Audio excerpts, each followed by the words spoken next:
Budhni high profile seat का उपचुनाव दिलचस्प होता जा रहा है। बीजेपी और पूर्व सीएम शिवराज सिंह चौहान का गढ़ माने जाने वाली सीट से अब समाजवादी पार्टी ने अपना प्रत्याशी उतार दिया है। सपा से अर्जुन आर्य चुनावी मैदान में है। सपा में घर वापसी करने वाले अर्जुन यादव को सपा ने मैदान में उतारकर साफ कर दिया है कि एक उपचुनाव वाली सीट इंडिया गठबंधन के तहत भी वो लड़ेगी। ऐसे में परेशानी अब कांग्रेस के राजकुमार पटेल के लिए बढ़ गई है और अगर सपा प्रत्याशी आखिरी समय तक मैदान में डटे रहे तो हो सकता है परिणाम में बदलाव देखने को मिले।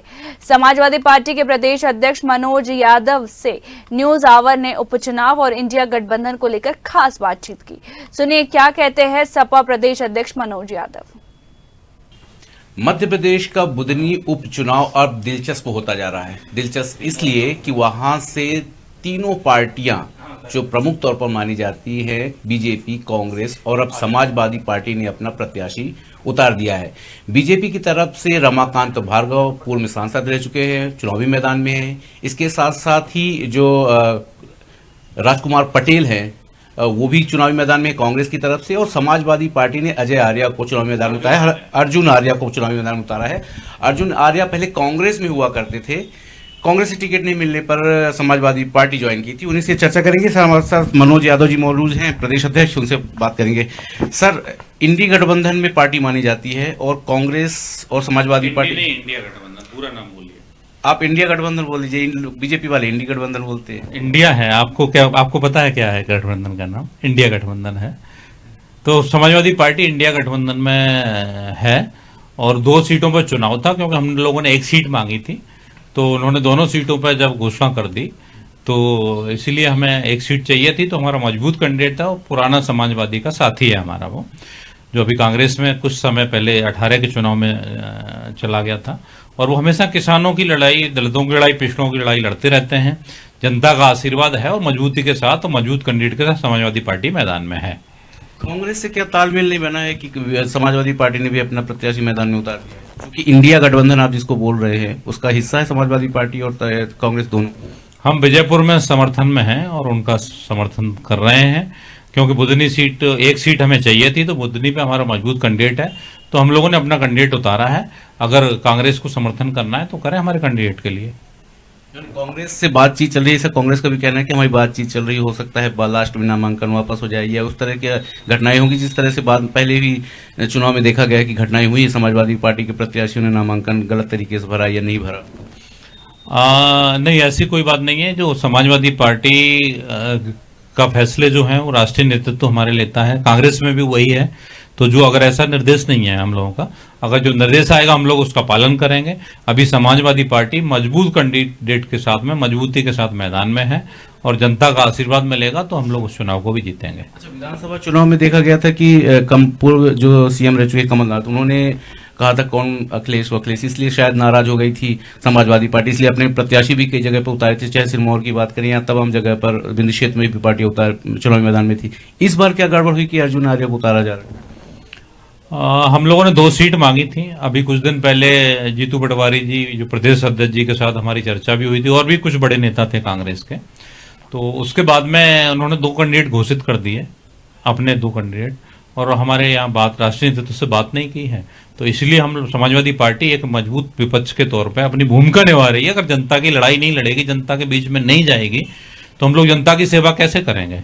तो हमें अपना जनाधार बढ़ाना है। पार्टी का संगठन आप देख रहे हैं, दिनों दिन पार्टी संगठन को बढ़ाने में लगी हुई है, मजबूत हो रहा है। तो जनता के बीच में हम लोग जब तक नहीं जाएंगे तब तक जनता कैसे मानेगी कि हम लोग मैदान में है, लड़ाई में है। अच्छा, अर्जुन आर्य के बारे में कहा जाता है कि वो जेल भी जा चुके हैं। हालांकि लड़ाई पॉजिटिव वे में लड़ रहे थे, किसानों के मुद्दों पर लड़ रहे थे, लेकिन छवि तो ऐसी बना के रखी गई है कि जेल जा चुके, जेल गए प्रत्याशी को टिकट दिया जा रहा है समाजवादी की तरफ। आपने बहुत अच्छा सवाल पूछा है। वो जो जनता का सही कैंडिडेट है वो अर्जुन आर्य हैं।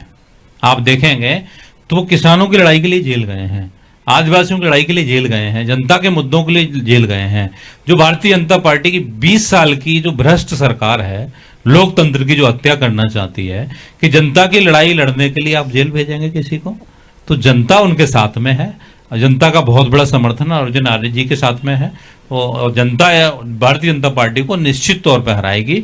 जो भारतीय जनता पार्टी लोकतंत्र को खत्म करना चाहती है, एक सामान्य आदमी को जो जनता के मुद्दों की लड़ाई लड़ रहा है, ऐसा कौन सा अपराध किया जिसके लिए आप जेल भेजते हैं, आप बताइए। तो जनता इस आवाज को सुन रही होगी आपके माध्यम से भी, तो जो जेल भेजा है आपके लड़ाई के लिए, इसका बदला भी लेना है भारतीय जनता पार्टी से, भारतीय जनता पार्टी को हराना है। तो मध्य प्रदेश में जंगल राज चल रहा है, आप किसान सड़कों पे हैं, पता है आपको, जो लगातार किसानों की फसलों की एमएसपी की मांग चल रही है। अभी सोयाबीन की पैदावार वैसे ही कम हुई है, 8,000 रुपए एमएसपी होना चाहिए। शिवराज घोषणा वीर मामा पहले मुख्यमंत्री थे, कहते थे मैं किसान का बेटा हूं, किसान के हित की बात करूंगा। अभी तो केंद्रीय कृषि मंत्री हैं, यहाँ भी भारतीय जनता पार्टी की सरकार है, इन्होंने क्यों नहीं किसान का जो सोयाबीन का समर्थन मूल्य 8,000 रुपए कर देते हैं। तो ये सिर्फ भारतीय जुमला पार्टी और झूठ की पार्टी है, तो जनता इसका जवाब देगी। और 2 पॉइंट हैं बहुत महत्वपूर्ण है। भारतीय जनता पार्टी ने चुनाव से पहले मामा जी घोषणा करके गए थे कि बहनों को 3,000 रुपए दिए जाएंगे। एक बहना को ढूंढ के लाइए जिसको 3,000 रुपए मिल रहा हो। उन्होंने कहा था कि 450 रुपए में गैस सिलेंडर मिलेगा, मिल रहा है क्या गैस सिलेंडर? 450 रुपए नहीं मिल रहा है। तो ये सरकार सिर्फ गुमराह करती है और जनता इस झूठ को समझ चुकी है। तो भारतीय जनता पार्टी को निश्चित तौर पर हार का सामना करना पड़ेगा। बीजेपी के नेता तो कहते हैं कि 5 साल की संकल्प पत्र में वादे किए गए वो धीरे धीरे पूरे किए जाएंगे, 3,000 तक भी दिए जाएंगे। अभी पहले 1,000 रुपए देते थे, 1,250 आगे बढ़ाया जाएगा, फिर एक टुकड़ों में। और जो बाकी वादे किए वो तो ये 5 साल के लिए, 5 साल में पूरा करेंगे। जो 10 साल पहले वादा किए थे कि 15 लाख रुपए आएंगे, आए क्या? किसान की आमदनी दोगुनी होनी चाहिए, वो तो प्रधान सेवक मोदी जी ने बोला था, हुई क्या आज तक? नहीं हुई ना। हवाई चप्पल वाला हवाई जहाज में यात्रा करेगा, नहीं हुई ना। हवाई जहाज में बेचारा कर रहा था, वो भी हवाई चप्पल पे आ गया। आज की डेट में इतनी बेरोजगारी हो चुकी है। तो ये भारतीय बीजेपी का नाम भारतीय झूठ और जुमला पार्टी होना चाहिए। तो वो सिर्फ उनके वादे हैं और वादे के वादे ही रहेंगे। लास्ट सवाल यह है कि अखिलेश यादव सपा प्रमुख जो हैं वो मध्य प्रदेश में उपचुनाव में प्रचार प्रसार करने आएंगे क्या? बिल्कुल कैंडिडेट उतारा है, तो समय को देखते हुए उनका जब प्रोग्राम लगेगा आपको बता दिया जाएगा। अभी समाजवादी पार्टी मजबूती के साथ मैदान में है और सभी स्टार प्रचारकों की एक सूची बन रही है, किस किस को लगाया जाए, वो सारे लोग प्रचार करेंगे। और मजबूती के साथ समाजवादी पार्टी मैदान में है और चुनाव जनता भी मजबूती के साथ, मजबूत कैंडिडेट मिला हुआ है, जनता का कैंडिडेट है वो, आप देखेंगे। जो आपने खुद पता है उनके बारे में कि वो जनता की समस्याओं को लेकर जेल गए हैं, वो किसी लड़ाई में और किसी अपराध में नहीं जेल गए। दल बदल के लिए उनका नाम खराब, पहले भी समाजवादी पार्टी, फिर कांग्रेस, फिर समाजवादी पार्टी। वो कुछ लोग होते हैं, वो युवा कैंडिडेट हैं, समाजवादी पार्टी से पहले चुनाव लड़ चुके हैं, पुराने समाजवादी हैं। एक बार कुछ समय के लिए किसी ने गुमराह किया था तो उनको वो चीज समझ में आ गई है, घर वापसी हुई है उनकी। घर का सुबह का बूला शाम को वापस आ जाए तो वो उसको दल बदलू नहीं, वो हमारा पुराना साथी है और आ गए हैं। चलिए, तो ये थे हमारे साथ प्रदेश अध्यक्ष मनोज यादव जी, जिनका साफ तौर पर दावा है कि उपचुनाव बड़े जोरदार के साथ लड़ा जाएगा और मजबूती के साथ कैंडिडेट को उतारा गया है। और जो कैंडिडेट है वो किन्हीं कारणों से समाज हित में जेल गया था और दिन का भूला अगर रात में घर वापस आता है तो उसको दूसरी पार्टी का दल बदल कर नहीं कहा जाएगा। वो अपना प्रत्याशी है और समाजवादी पार्टी बड़े दमखम के साथ बुधनी में उपचुनाव में मैदान में उतरेगी। कैमरामैन के साथ सत्यम शर्मा, न्यूज़ 8 भोपाल।